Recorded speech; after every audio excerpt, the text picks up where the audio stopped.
Why are some people optimistic about using the NACA program?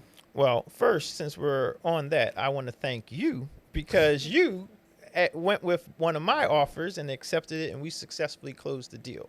So that, is definitely appreciated because you changed the life of someone by your seller and yourself being confident in the NACA process. And me, because I had to sell us on it and what I was going to bring to the table.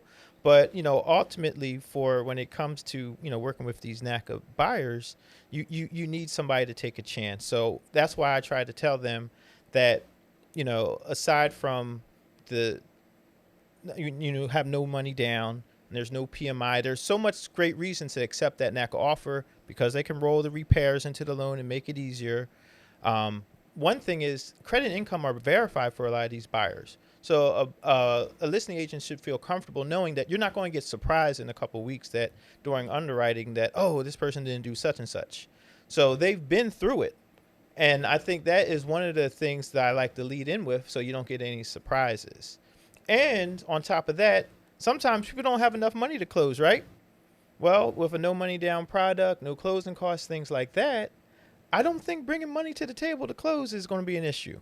So there's two issues right there. Condition of the property, a lot of people worry about that. You could roll that into your NACA loan.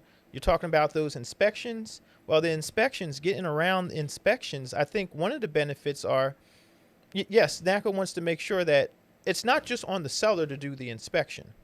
I mean to do the repair. If something negative comes up on the inspection, it necessarily is not on the seller. The buyer could use that in their loan as well. They could repair whatever this obstacle is in repair negotiations. So I don't want people to be scared to accept the NACA offer because they think that's a popular thing. I'm going to get this big list. Well, this big list isn't on just the seller to address. If a buyer has enough affordability and they go in expecting that, we can make it work. Oh, so that would roll into the loan though, right? The amount of repairs. Yeah, that can roll into the loan, so it's really not an issue. So they don't have to pay out of pocket though. Yeah, they wouldn't have to pay out of pocket. Right. Yeah, that makes sense for that type of property. Yeah, and speaking with family and friends and people in the community, one of the big barriers to home ownership is money, and the fact that NACA doesn't require any money down, I think, is a huge benefit. Needs to be talked about more. With that, is there any type of homes that are off limit when it comes to a NACA loan? Oh, that's a good question.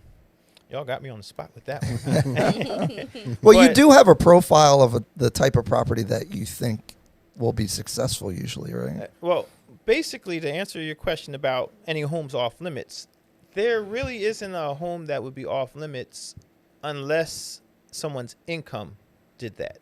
And what I mean is, if someone makes more than the median income, they may be limited more than somebody that makes less than it. So a home that, and a perfect situation would be a person that makes more than the median income and also wants to purchase in a house that's not in a revitalization zone.